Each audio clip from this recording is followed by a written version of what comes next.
પ્રયત્ન વડે મનુષ્ય ધારે તે મેળવી શકે છે।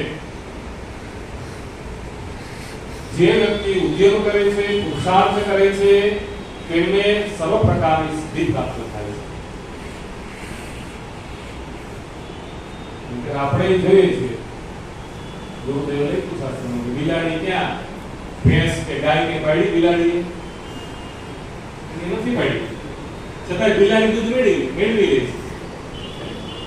ઘરે ઘરે ઘરે ઘરે બધી ઘરે જાય બિલાડી, અને આપણા જેવા મારા જેવા લોકો આળસુ હોય બેન, દૂધને ફ્રીજમાં રાખતા ભૂલી જાય, એને ઢાંકતા ભૂલી જાય, અને બિલાડીનું કામ થઈ જાય।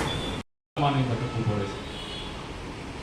વળી પાછું એમ કહે શાસ્ત્ર કે એમાંથી 83,99,999 ને જીભે તાળા માર્યા, કોઈ બોલી નથી શકતું।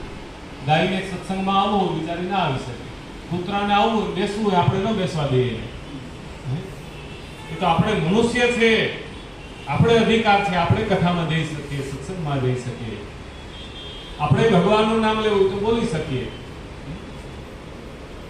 કે ગાયને ગધેડાને બિચારાને તાવ આવ્યો હોય, સારો માલિક હોય, સમજતો હોય તો માથે હાથ ફેરવે, એટલે કે બે બાઠા બીજા મારે મુજબ નથી, એના પેટમાં ગોતો ચડે તાવ ગયો। મથુરાની અંદર, મામાના ગામની અંદર, મોસાળની અંદર જન્મની સાથે વસુદેવ મહારાજ ગોકુળામાં લઈને ભગવાન એવા ગોકુળની અંદર, અને પછી કંસ મહારાજને ખબર પડી, અને ખબર પડતા કંસ મહારાજે પહેલા માસી પૂતનાને મોકલ્યા ભગવાનને મારવા માટે। ભગવાને પૂતનાને મારી, પછી શક્રાસુર, શકળ પિતા ગાડુ, એ શક્રાસુર નામના દૈત્યને ભગવાનને મારવા માટે કંસ મહારાજે મોકલ્યો। અને અક્રૂર મહારાજ એક કૃષ્ણ અને બલરામને લઈને મથુરા તરફ આવે છે, અને એ કૃષ્ણ અને બલરામને લઈને આવ્યા, અને 4 દિવસથી એ દિવસ એ રથની અંદર લઈને આવ્યા ભગવાન અહીંયા, એટલે રથયાત્રા નીકળવામાં આવે છે।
પૂર્ણિમાના પર્વનું વર્ણન કરું